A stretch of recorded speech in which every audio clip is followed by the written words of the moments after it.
4 novembre per le Forze Armate continua ad avere un significato preponderante, anche un significato contemporaneo. Sì, il 4 novembre appunto festa dell'Unità Nazionale delle Forze Armate è il suggello delle tradizioni e della storia che riguarda le Forze Armate trasportate alla quotidianità.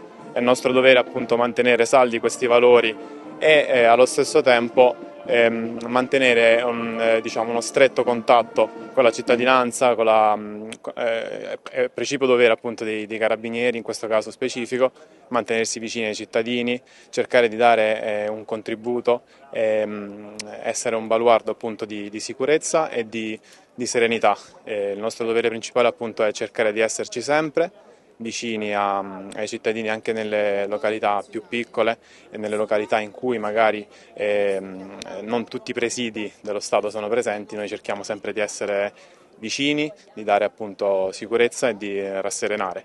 Un 4 novembre un po' triste per l'Arma dei Carabinieri. Sì, purtroppo veniamo da alcuni momenti e alcune situazioni critiche che hanno spinto, appunto, come dice la nostra Costituzione, fino all'estremo sacrificio il lavoro delle Forze Armate, in questo caso dell'Arma dei Carabinieri. È nostro dovere ricordare sempre i nostri caduti sia nel territorio nazionale che all'estero e non dimenticare tutto ciò che l'Arma dei Carabinieri, il Paese e le istituzioni fanno per mantenere appunto una sicurezza.